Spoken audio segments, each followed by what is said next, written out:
Hello,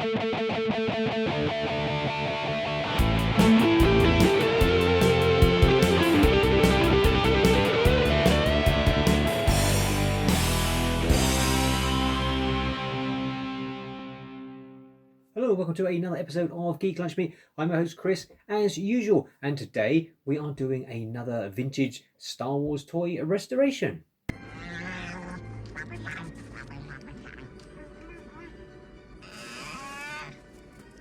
Yes, that's right. Today we have the Tauntaun from The Empire Strikes Back. I've got a bit of a sort of Hoth thing going on in my display cabinet, and one of the things it's missing is a Tauntaun. So I picked this one up recently on eBay. Only paid a fiver for it. He's missing the saddle, obviously, and he's missing the reins. They're hard to get hold of at a decent price because they're very thin and they're rubber and obviously it expires over the years. They always snap. Usually the buckle bit on the bottom of the saddle usually goes, and the reins usually split at the side. I'm not too bothered about getting ones that are already split. I will just glue them back together. So I will try and get hold of some cheap ones at some point. Which is one of those things of being patient on eBay as ever. So yeah, we'll be concentrating just on the Tauntaun itself. As you can see, as I say, I only got this one for a fiver. He's seen better days. The body has yellowed quite a lot, as you can see. As per normal with Star Wars figures and just toys in general, the way the plastic ages, they're usually, the arms and the legs are usually made from a different plastic than the bodies. You see it all the time, like with especially with the Stormtrooper figures. Either the body's yellow and the arms and legs are white, or vice versa. And in this case, yeah, the body's gone yellow. The actual arms and legs aren't looking too bad. And the only other thing is he's got a sort of a chip. The top of his one of his ears is missing. You could sculpt that back in with some modelling putty, but it's only the very tip. The putty's likely just to break off. What I'm going to do, I'm going to sand it down slightly, just so it blends in a bit better, and that'll do me. I'm not that bothered. I know some collectors must have mint condition everything, and fair enough if you've got the money. But as I say, got this cheap, so that will do me just fine. So if you've seen any of my other Star Wars vintage toy restoration videos, you'll know usually with the figures, hydrogen peroxide, stick them in, put in a clear jar, put them out in the sunshine. The ultraviolet light works its magic with the hydrogen peroxide and pretty much bleaches the plastic back to its proper colour. Now, I haven't got enough hydrogen peroxide to dunk the whole of this Tauntaun in. Also, this one is the version that's got the open belly. There were two versions. One where it was just completely plastic and closed, and then this open belly one, so you could simulate putting the Luke figure inside, like when hands, lightsabers open the Tauntaun in the movie. Which of course leads me to the joke, what is the internal temperature of a Tauntaun? Lukewarm. Anyway, moving swiftly on. Yeah, so what I'm going to be doing, instead of submerging him in hydrogen peroxide completely, I'm going to be using the same method that I used on the Millennium Falcon restoration video. Check that out if you've not already watched it. If you like this video, give it a thumbs up. Helps the video get seen by a lot of people. And if you haven't already subscribed, why not hit that subscribe button? We would absolutely love to have you. No, what I'll be doing is I have got hold of it's basically hydrogen peroxide, but in the cream form. I got this on eBay. I think it was about £2.50. This is the Weller Welloxon Perfect 12% cream. It basically does the same thing, but because it's a cream, you can brush it onto the areas that you want, which is good because there's a few things that I think it's going to be a bit of an experiment, this one, because I'm not sure. Usually the ones I have done before have been white plastic or the sort of the very light cream colour. On the Millennium Falcon, this is a grey plastic. I don't know how much of the yellowing is going to go. And again, I don't know, because the belly is this rubber, I don't know what sort of hydrogen peroxide, submerging it in that, would do to it. Obviously the rubber goes very brittle over age. So it's going to be interesting. I don't know exactly how well this is going to turn out. We will find out in due course. And once you've got the cream all over him, what you need to do is put him in a see-through container. I'm going to use the same thing that I use with the Millennium Falcon. This is a cheap oven cleaning kit. You put all the racks from your oven into a big plastic bag that comes inside it. pour in the chemical, and it cleans it all off for you. Obviously, all we want is the clear plastic bag, which we'll put the Tauntaun in. Obviously, don't throw the kit away. Obviously, once you've done this, you can just rinse out the bag and then use it to clean your oven and score some brownie points. First things first is going to be to just sand down the corner of the ear.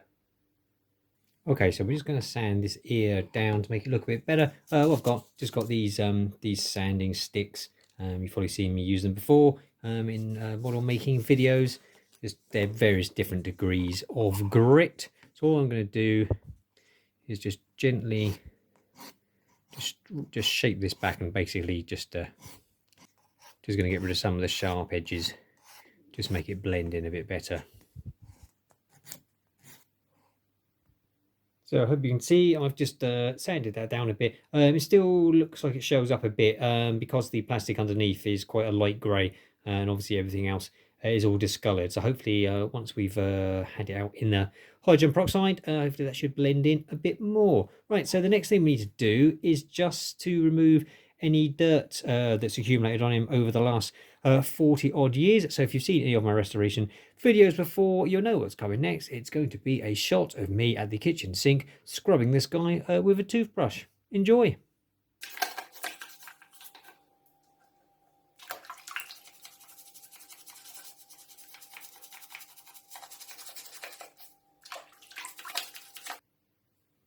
Okay, so the Tauntaun's all had his bath.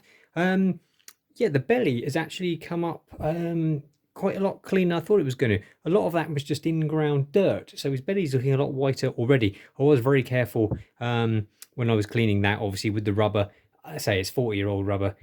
It perishes. So what I did, I stuck my fingers in through the hole at the back, just to just to give it something to push against. I wasn't pushing against it too much, and there were quite a lot of dark spots around here on the back, which again just turned out to be sort of regular dirt. So all that has come off. So all that's left on there is just the yellow aging staining. So the next thing to do is to grab the hydrogen peroxide cream, grab an old ratty paintbrush. Don't waste an expensive paintbrush on this.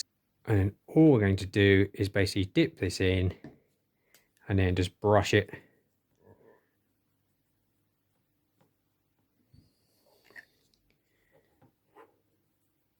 Brush this over all the yellowing areas. I'll probably say his arms and legs are looking pretty good at any rate. So I'll probably just put this just all over the yellow area. Okay, so he has been liberally covered in the peroxide cream. So all that's left for him to do is we'll put him in this bag.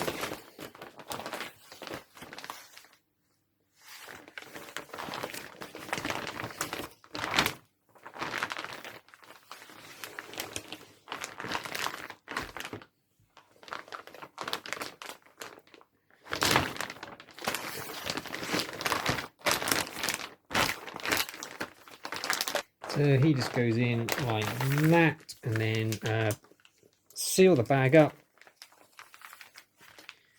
because I think the process relies on the gas build-up, I believe, or something like that. And there you go. He's ready to go out in the sun. Now, this will be another part of the experiment because it's the middle of winter here in England, and it's been a particularly grotty winter, lots of wind and rain, lots of really grey, cloudy days. But it has been sunny for the last couple of days, which of course means the temperature drops loads. It's been about -4 here. It's been quite a thick frost. So I don't know how the temperature will affect it. Obviously during the day, I think tomorrow and the next day it's meant to get up to about 5 or 6 degrees during the day. Obviously I'm not going to leave him out overnight. I'll just put him out obviously in the sunshine. So hopefully the cold, I don't think the cold should affect the reaction. I think it's just the ultraviolet light working on the hydrogen peroxide, but we will find out in a couple of days time.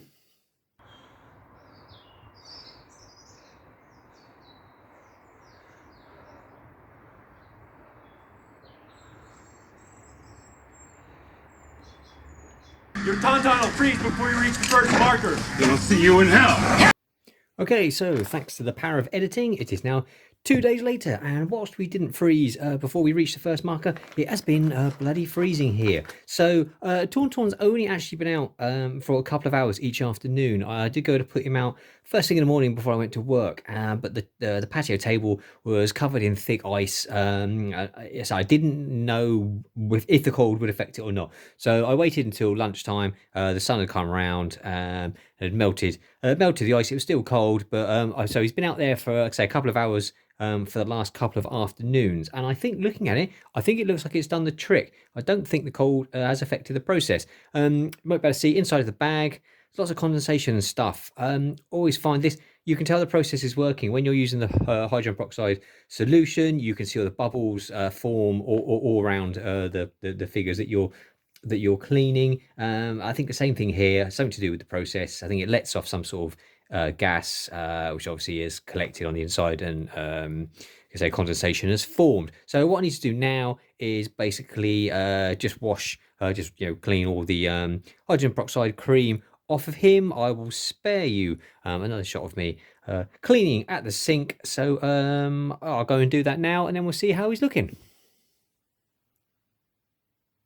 Okay, so here he is with the hydrogen peroxide cream all cleaned off, and as you can see, he's come out pretty well. Virtually all that discoloring has gone completely. I was worried about the center seam where the sort of two halves are joined together. You always get a lot of yellowing where they always join the plastics. I assume it's something to do with where the plastic is thicker. I wasn't sure if all that was going to go down the front and back, but it has virtually gone completely. Yeah, the belly's come up pretty good as well. It's a slightly different color than the white of the paint, but I think that was always the case anyway. But yeah, I am totally happy with how that's turned out. And there, as you can see, the cut open belly function still works, and there's Luke inside being saved by his good buddy Han. So they're all ready to join the Hoth display. So thanks for watching. I hope this was a help. Let me know in the comments below if you've done this technique or intend to do this technique on any of your Star Wars vintage toys. And until next time, eat geek and be merry.